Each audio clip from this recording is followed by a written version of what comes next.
Hello, it's Mike at TradeWinds RV Center, here to congratulate you on your Coachman Catalina Legacy Edition 283 RKS travel trailer. I'm going to walk you around it, show you how to use a few things to get the best out of your camping experience. Let's start by talking about arriving at the campsite and a couple things to take into consideration when you're parking this. On your campsite, leave plenty of room for that awning to get out. On your off campsite, besides your slides,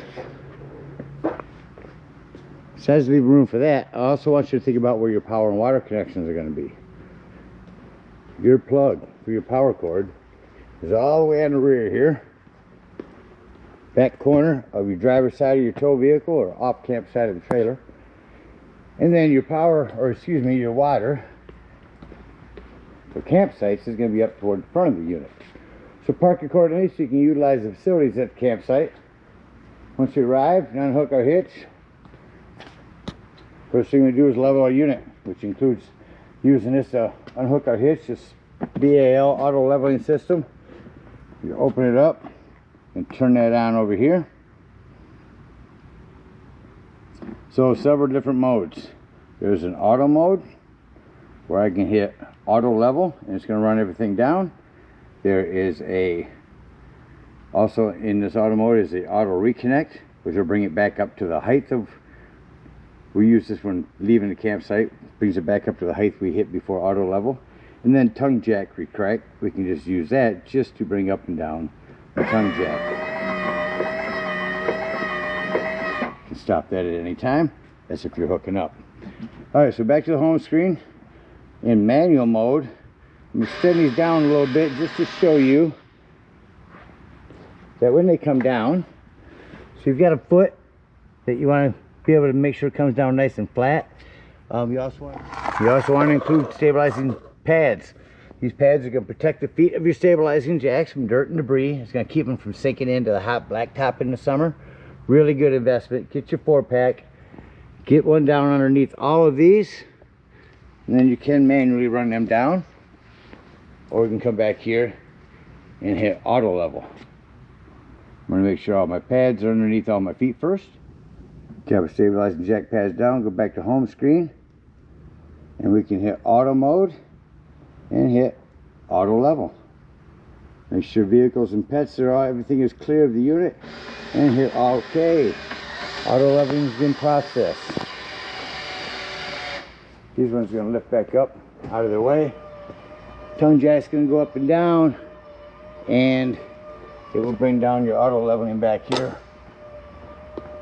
Normally your slide would be closed, and it's not going to hurt it at this point. So while that's running down, you go ahead and hook up your power and water. Once that's done, that's when we'll do this.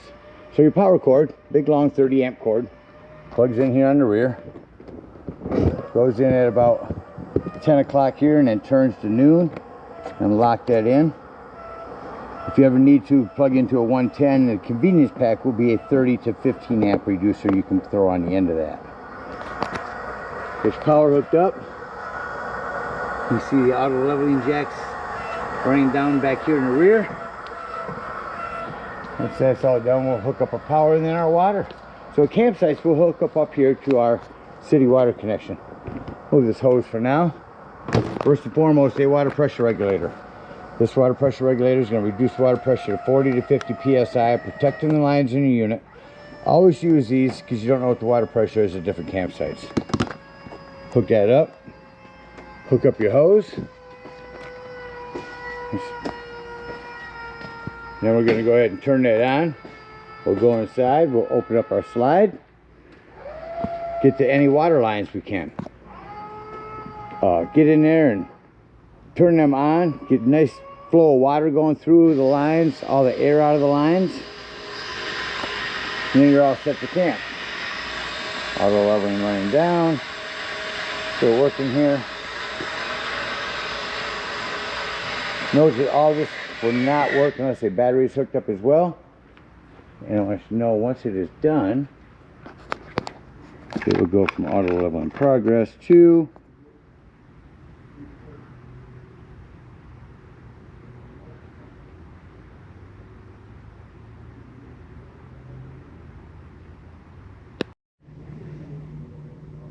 It'll say auto level success and then system ready. So once our unit's level and stable, we hooked up our power and water. We'll go ahead and walk you around the rest of the unit, continuing over here on our off-camp side. Big pass-through storage here. Got your 751 key will fit out here for an outdoor shower. Handle will fit, sorry, up here. City water connection, black tank flush. We'll talk about that when leaving and dumping our black tanks. On your slides, they do have a wiper sill here that you want to keep nice and flexible and pliable. They have sprays that you can spray on those. Down here is where we'll dump our black and gray tanks when leaving the campsite. Continuing down our off-camp side, back here in the corners where you hook up your cable at the campsites. Again, your power. Hook up a ladder here, you prep for a backup camera. And then here's your storage rack. Speaking of storage rack, now let's say we're going to go camping and we're not going to use city water. We're going to go dry camping. In that case, we're going to fill up our freshwater tank. Where is that? Behind this. Take out your two top cotter pins. Bring this down. Here's where you fill that up at. No need for a water pressure regulator here. You can gravity fill this with a hose. Two ways to tell it's full. One, there's an overflow valve right here. Or on the inside where you check the levels of your black and gray tanks, there's also a freshwater button. Keep an eye on this when you're filling it. Don't leave it unattended. Once it's full, remove that hose, put this cap back on there. And then whenever you want to utilize that water, you'll turn on your water pump indoors. Don't turn on your water pump when hooked up to the city water. That is already pressurized. Again, this nice storage rack, you have to bring that down in order to hook up your, or fill up your freshwater tank. Come back on your campsite. You have an outdoor griddle. Quick connect LP hose will connect here. Freshwater drain there in the blue. Low point drain is there to your right. Hot water tank. Lease link for your pet. Flue for your furnace. Few things on that. One, make sure it's never blocked. If you are running your furnace steer clear, it does get hot. And they do sell bug guards for those as well. Good investment. Hook up cable to satellite here if you want to set a TV outdoors. Oh. Hook up this.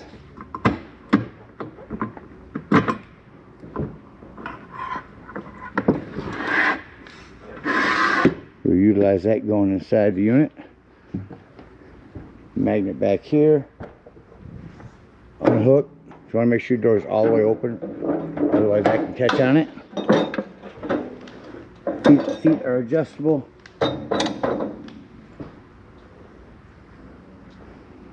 Inside here is going to be your solar controller panel. Whole purpose of this is to keep your solar controller or your solar panel from overcharging your batteries. The only thing you need to do on this is make sure that it's connected to your wet or flooded battery, or whatever kind of battery you may have on these. The propane does have a cover. It's on a regulator, lefty-loosey to open. Battery and battery disconnect. This will disconnect all the battery power to the unit. That'll come important later when I talk about your carbon monoxide and propane detector. But covers everything out here. So take a look on the inside.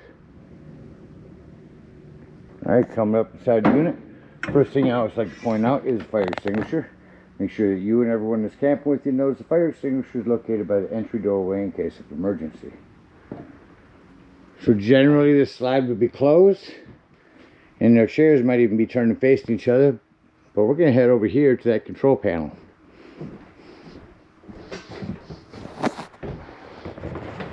We'll walk through this real quick, starting up top here.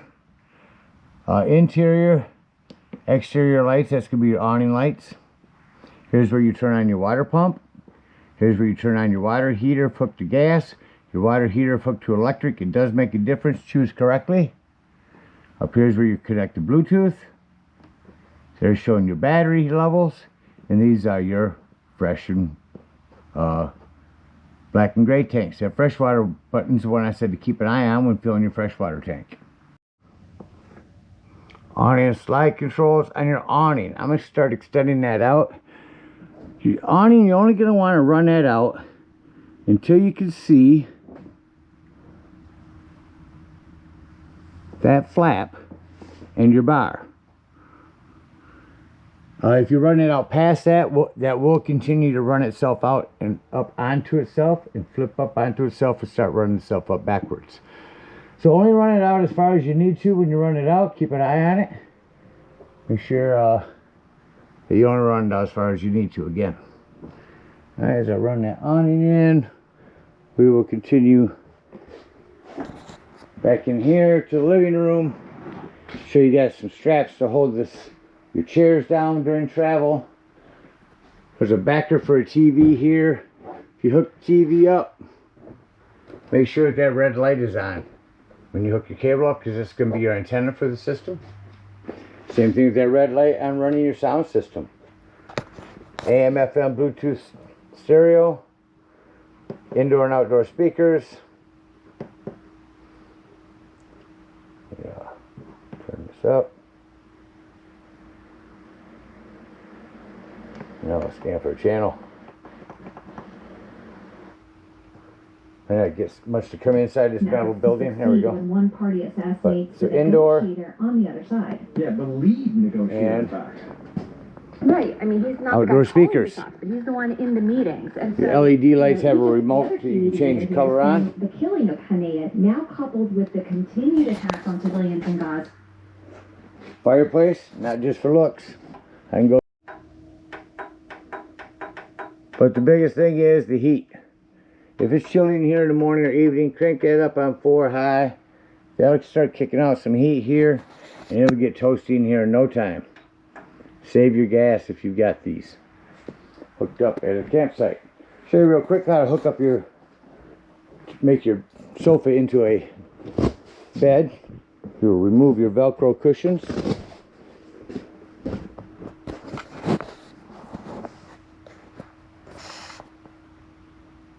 We're just going to grab this front, lift it up, pull it out toward me, and flip it back down.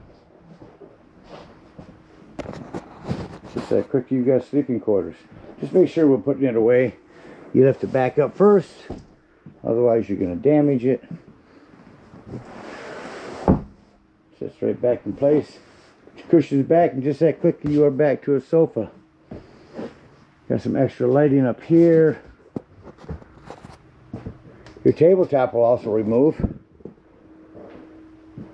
Lift that up off there, remove those legs, put your tabletop on top of these plastic pieces, put your flat cushions in the middle there, and it gives you another sleeping quarters for someone lighter, someone smaller.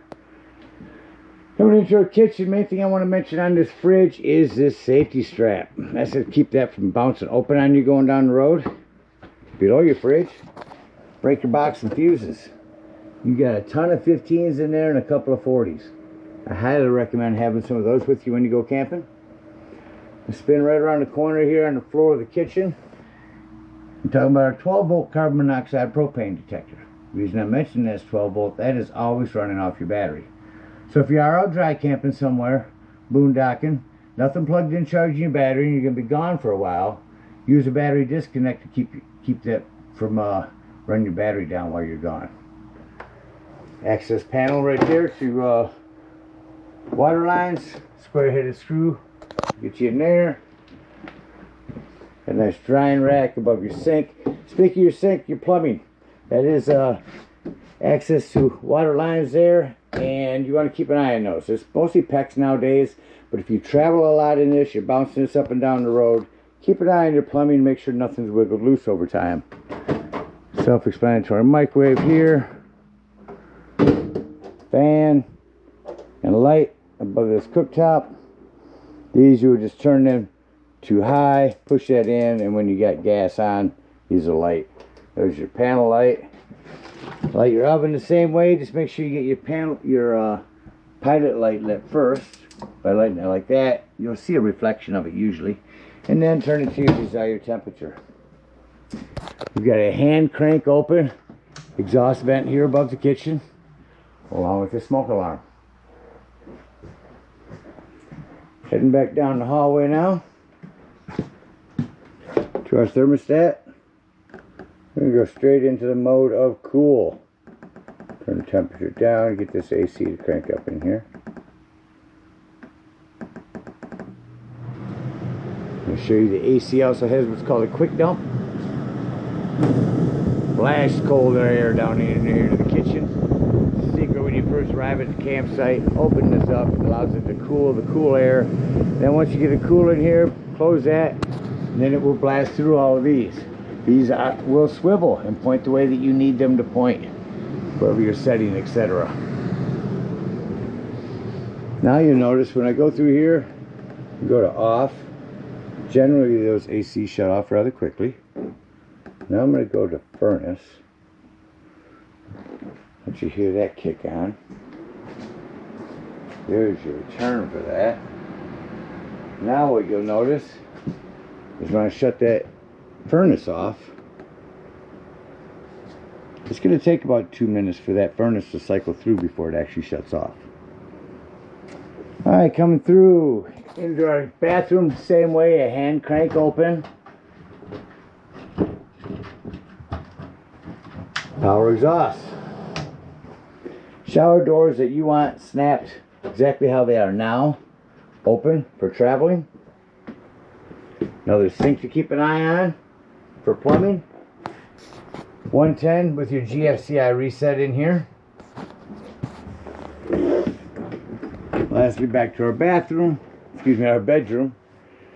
You prep for another TV back here, cable and 110, backer here in the wall, emergency exit window, and lastly, underneath your bed, you've got some storage and a hand crank to override your stabilizing jacks in case you happen to lose power. 110 and charging ports there. Now let's act like we're leaving the campsite and close the unit up. What I like to do is start in the back and start shutting off lights. That way, as I work toward my control panel, I don't have to worry about any of these lights still being on.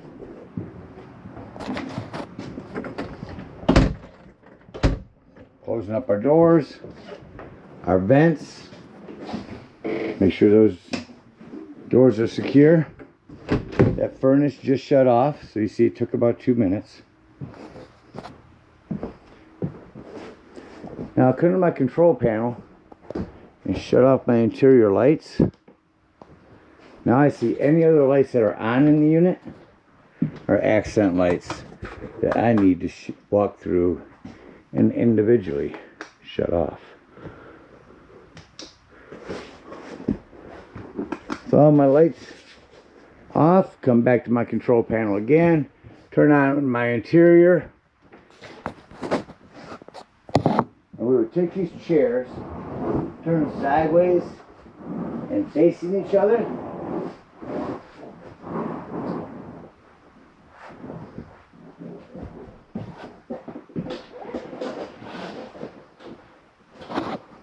And we'll connect our safety straps so our chairs will travel like that.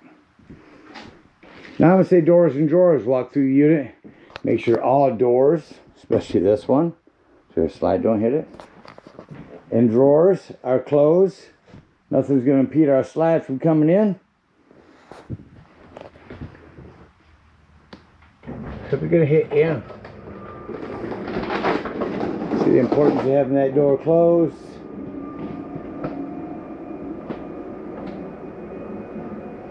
There's also a safety strap for the front of that sofa as well you can use. You're going to be traveling for a while.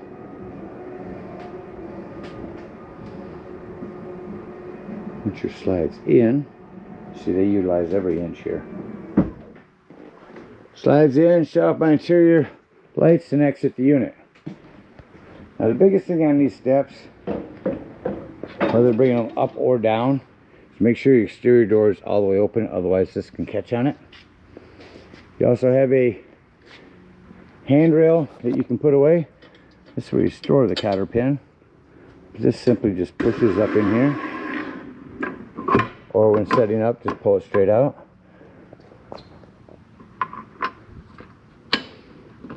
It will line up right there and hold that in there for you. There you go. Again, the steps also are adjustable. Press in on this metal piece, and that will release the leg to where you want it to. Set it inside, lock this in here. That is going to keep this from banging against your screen door. Before you leave the dump station, lock and deadbolt your door. Alright, if we are at a campsite, if we are out dry camping, we're going to dump our freshwater tank, which is going to be the blue one alone by itself. We're going to head back up to our hitch and bring up our stabilizing jacks, hook up our hitch, and head on home or the nearest dump station, whatever we're in need of. Turn that back on. Go back to auto mode and hit auto reconnect. What that's going to do is that's going to bring up all of our stabilizing jacks. So make sure everything's clear. We hit OK. Going to bring up all of our stabilizing jacks, and it's going to set our tongue jack at where we were before we hit auto level.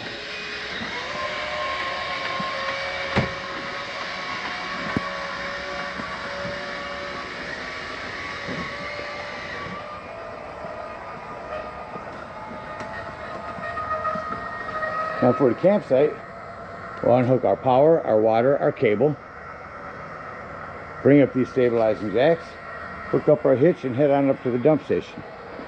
At the dump station, park accordingly. Your dump is going to be in front of your tires on your off-camp side or your driver's side of your tow vehicle. That 10-foot hose comes with your convenience pack. Hook that up. The first one we're going to pull is that black handle. That's going to be your sewage. When it sounds like it's no longer draining, go inside, check the level of your black tank. It shows empty or close to it. Come back out here, leave that black handle open, grab the hose at the dump station, and hook up to this black tank flush. Again, emphasizing leaving that black handle open. Let that hose run for a good 10 minutes. It's going to wash all that nastiness out of your black tank. When you're done there, remove that hose. Make sure all that washout water you just put in there has drained.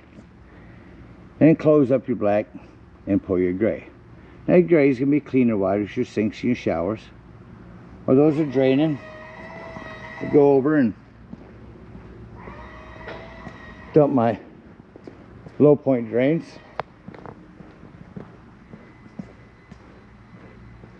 There's going to be those red and blue there. When them are done, put your cap back on them. When that gray is done, close that up, grab that sewage hose, and come back here behind your tires and dump your extra gray tank back here. Again, cleaner wires it, sinks and showers, that'll clean your sewage hose out for you. Take that sewage hose and conveniently and sanitarily store it right here in your bumper and head on home. Again, we thank you guys so much for your purchase. Hope you enjoy this Catalina for many years to come. Happy camping.